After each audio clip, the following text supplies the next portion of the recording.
The Improbable Places Poetry Tour, for those of you who don't know it, it's in its 10th year and it began at Montserrat College of Art, where I have been a proud member of the community there for 18 years.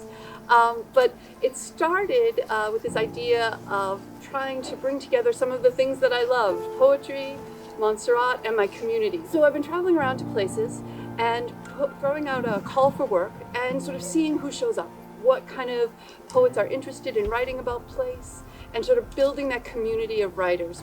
And so that's what makes me very, very proud of the poetry tour, is that there are a lot of people here who might be reading for the first time submitting a poem, and then others who have been doing this for a long, long time. So it's a pleasure to have you all here, and it's such a pleasure to be doing an ekphrastic poetry tour where we are responding to a piece of art that is in the landscape, which is responding to the home that is here.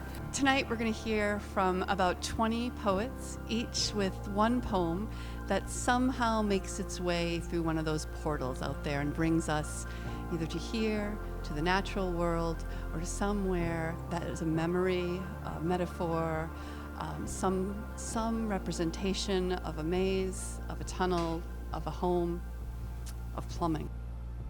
The formal beauty of the Crane estate calls for the measure of a metered poem to praise her grassy grand allée so straight, her great house, ageless queen upon her throne.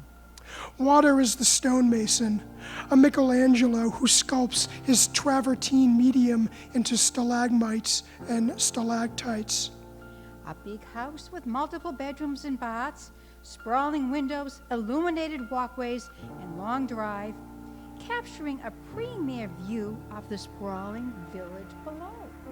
At first, a Renaissance Italian revival was the choice for initial construction, but the design had cursed the villa's survival. An aghast wife ensured its destruction. Always have at hand the accoutrements for escape. For example, a trap door, even if it's fake. But better if it descends to a maze of tunnels you have yet to map, although you've memorized the first 15 turns before they connect to an infrastructure vast. Leaving his hillside castle old, what is this blocking his anxious way? Tall standing walls of cement and steel, a work of modern art, they say.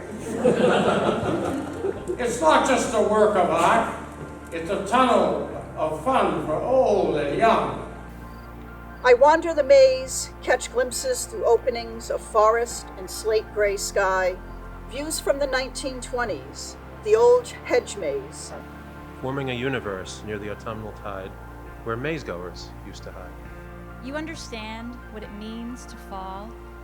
Una caída tan profunda, a plunge so deep, dark walls of a hole constricting, a kaleidoscope of black emotions weaving in and out of your brain.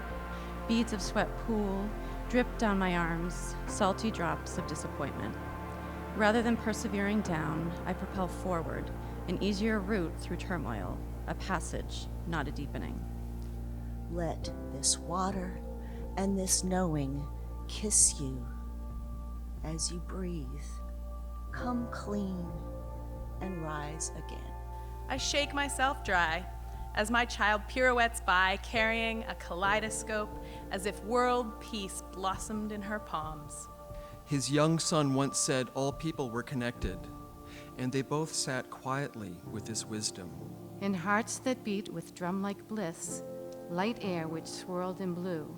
Whisked away at the end of the day, the waning sun's last golden rays eclipse my face as shadows chase my bated breath. Who assembles such small dreams?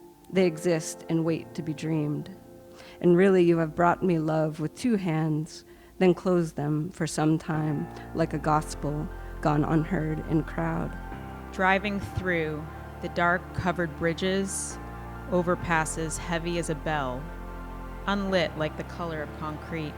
A blue star creeper lingers in the shadows, emerging from the frost, coated in icy memories, She weeps at the sight of green. I, defined by the men in my family, sister of, daughter of, now wife of, but love. So aware are the birds of the cotton-filled marsh, in the trees that look to the mountains three. They appear in spring as soon as the sun changes its course. Whatever may have been subterranean begins to emerge. A dune is a weather vane, a stone, an ancient story, more valuable than the true garnets in a handful of sand.